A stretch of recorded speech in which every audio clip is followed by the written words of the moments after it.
सभी को नमस्कार। आपका स्वागत है। मैं हेलेना ट्रिगायरू यहाँ अपनी सहयोगी वंजा न्यागा के साथ हूँ।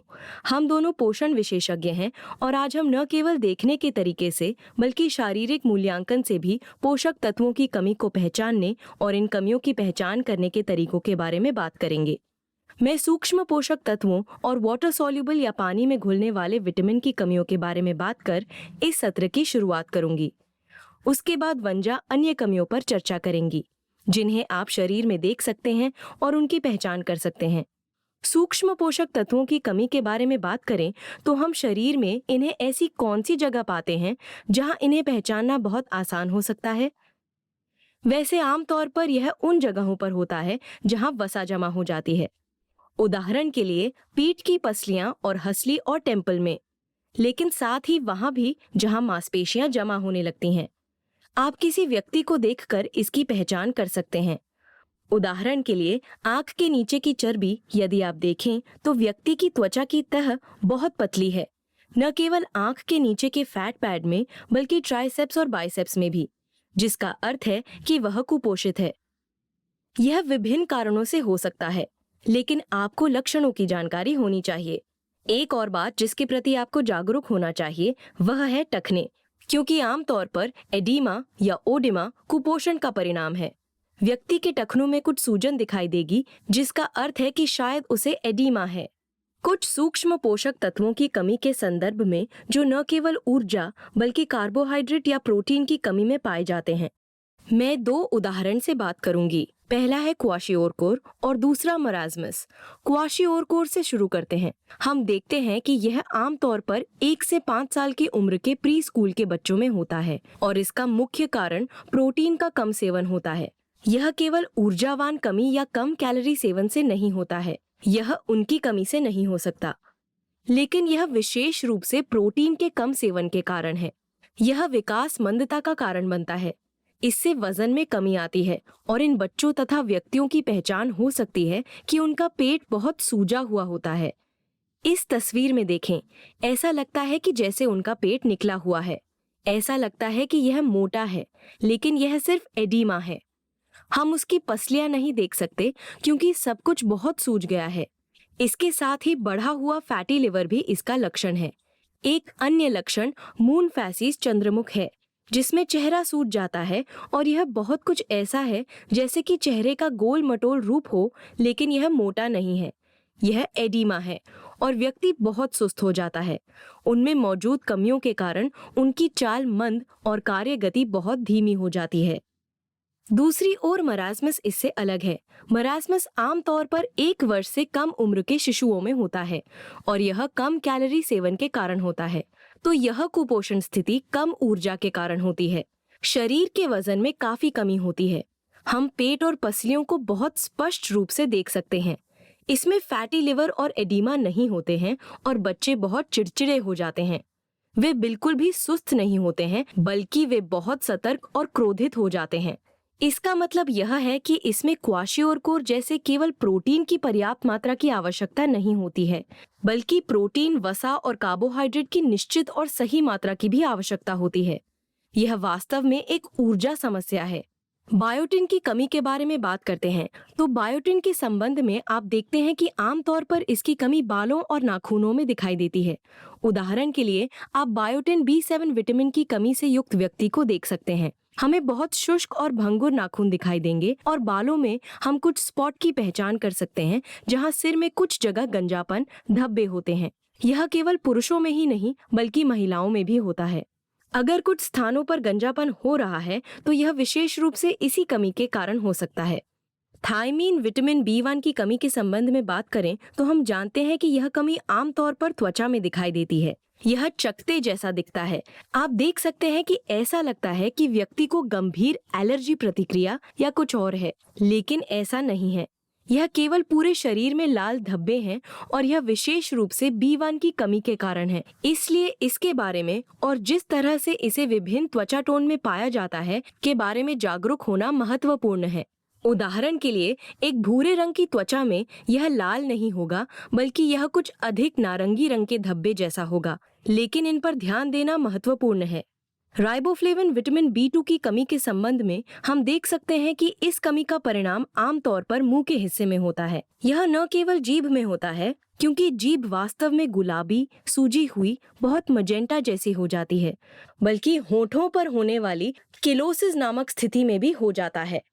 होठों में कुछ कट के साथ और कुछ मुंह का हिस्सा बहुत शुष्क दिखता है और ऐसा लगता है कि इसमें कुछ खुले घाव हैं। इसमें वास्तव में कुछ खुले घाव और गंभीर कट हैं। आमतौर पर यह या तो इनमें से एक या दोनों तरीकों से प्रकट हो सकता है। कभी कभी काइलोसिस मुंह, जीभ की सूजन के कारण भी होता है और नमी को घावों का कारण बनने देता है। नाइसिन विटामिन B3 की कमी के संबंध में बात करें तो यह कई तरह से प्रकट होता है। यह एक हार की तरह दिखाई देता है। हम देखते हैं यह हार जैसा दिखना बहुत पेलाग्रा, जिसे पेलाग्रा उपस्थिति कहा जाता है। यह वास्तव में विटामिन B3 नाइसिन की कमी के कारण होता है तथा हाथों और पैरों पर भी दिखता है। इसमें हाथ पैर बहुत सूज जाते हैं, बहुत लाल हो जाते हैं, त्वचा फूल जाती है, ऐसा लगता है जैसे यह जल गए हों। इसके अलावा जीभ की बात करें तो जीभ दिखने में गेहुआ रंग जैसी लगने लगती है। यह बहुत सफेद, सूजी हुई हो जाती है।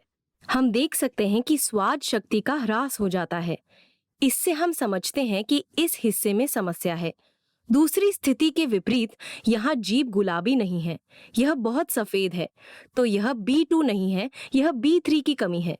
अब मैं आगे की चर्चा अपनी सहयोगी वंजा न्यागा को सौंपती हूँ और वह विटामिन A, D, E और K तथा तत्वों और खनिजों की कमी के बारे में बात करेंगी। धन्यवाद, आपका स्वागत है वंजा। धन्यवाद हेलेना। सभी को नमस्कार। मेरा नाम वंजा न्यागा है और मैं विटामिन ए, डी, ई और के तथा तत्वों और खनिजों की कमी पर चर्चा करूंगी।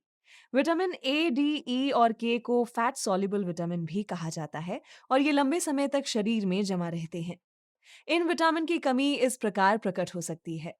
विटामिन ए से हमें ज्यादातर रतौंधी होती है या जिसे हम बिटोट स्पॉट कहते हैं।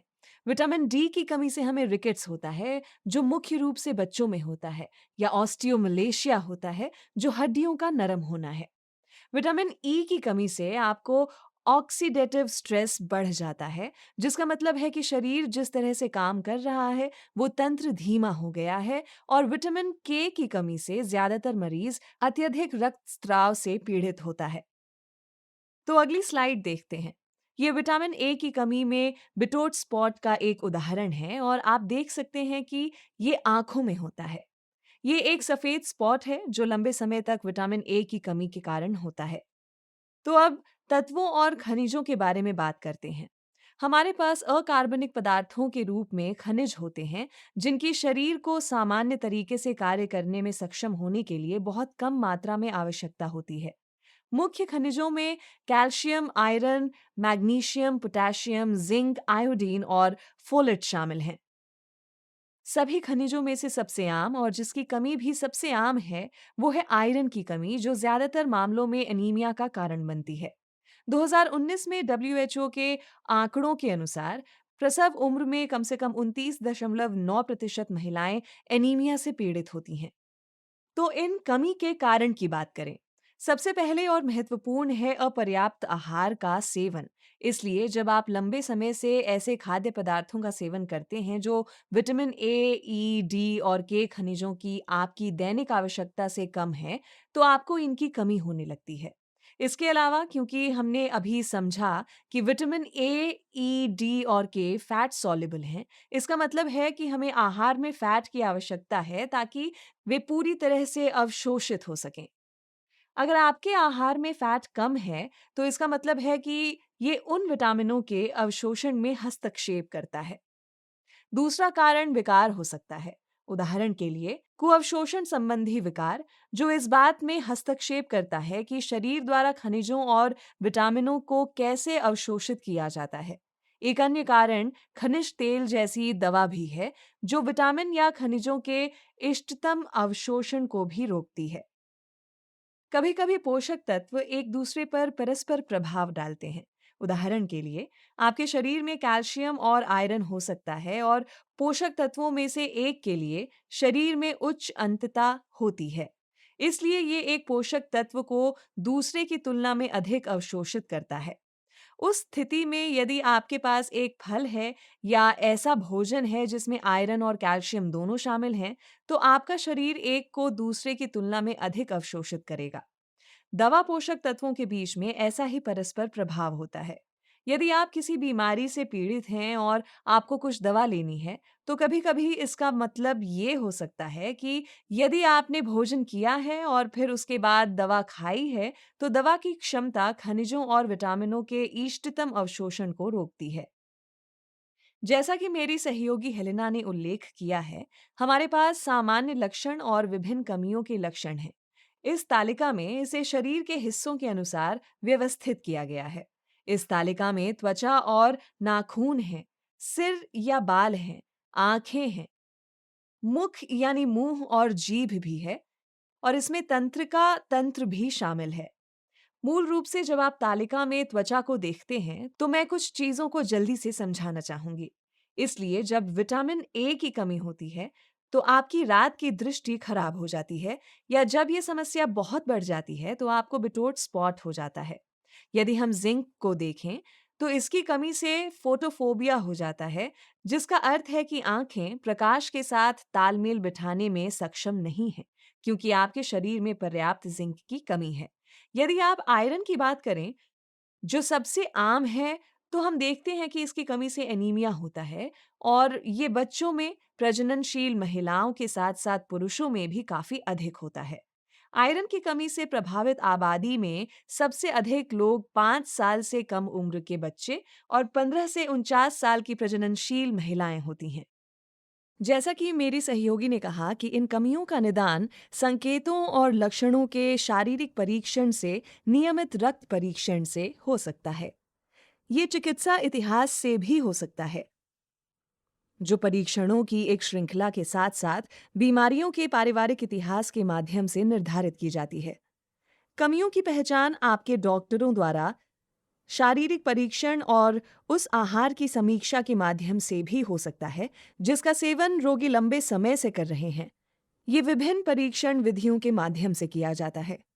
साथ ही अंतर्निहित स्थितियों की पहचान करने के लिए अन्य परीक्षण भी हैं। और इस मामले में उदाहरण के लिए, अगर मैं सिर्फ कैंसर जैसी बीमारी के बारे में बात करूं, तो इसमें शरीर में कोई कमी होने की संभावना है, या इसमें शरीर को प्रभावित करने की संभावना है। इस तरह यदि कोई रोगी कैंसर से पीड़ित है, तो इसकी बहुत संभावना है, यदि हमने जल्दी इसका पता नहीं लगाया, तो शरीर में कुछ कमी होने की संभावना है। इन कमियों के उपचार के लिए हमारे पास मुख्य रूप से 3 तरीके हैं, और सबसे पहले और सबसे आसान है उन लोगों के आहार में सुधार करना जिनमें इसकी कमी है। उदाहरण के लिए, यदि ये विटामिन ए, डी, ई और के की कमी के कारण है, तो हमें ये ध्यान देने की आवश्यकता है कि यदि वे जो भी भोजन कर रहे हैं, वो विटामिन ए, डी, ई और के से भरपूर है, और शरीर विटामिन का बेहतर उपयोग करने में सक्षम है। और हमें पूरकता को भी देखने की ज़रूरत है। हालांकि इसे विनियमित किया जाना है, और इसे किसी सामान्य चिकित्सक, डॉक्टर या पोषण विशेषज्ञ द्वारा सुझाया जाना है। और इसके कारण को विटामिन ए के त्वरित उदाहरण से समझते हैं।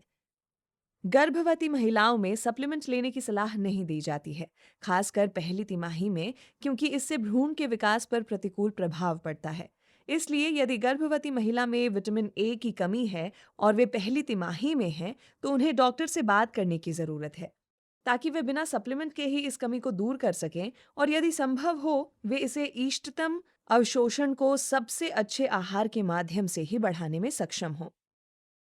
उन स्थितियों के लिए जहां ये कमी गंभीर है, उदाहरण के लिए एक व्यक्ति हो सकता है जिसे एनीमिया है और उसे निश्चित रूप से हेमोग्लोबिन की संख्या बढ़ाने की आवश्यकता है, तो वहां रक्त आधान की जरूरत है, जो इस कमी के प्रबंधन में मदद करने के लिए एक आपातकालीन उपचार माना जाता है। और जैसा कि मेरी सहयोगी ने कहा, इनमें से अधिकांश शोध अध्ययनों में आपने सभी तस्वीरों में देखा कि ये गोरी त्वचा पर दिखाई देने वाले लक्षण दिखाते हैं, जबकि वास्तव में वे काली या भूरी त्वचा वाले लोगों में भिन्न दिखाई दे सकते हैं। और ये त्वरित संदर्भ है, और कुछ प्रश्न हैं जिन पर आप विचार कर सकते हैं और देख सकते हैं कि आपने प्रस्तुति से क्या सीखा। उम्मीद है आपको आनंद आया होगा। धन्यवाद।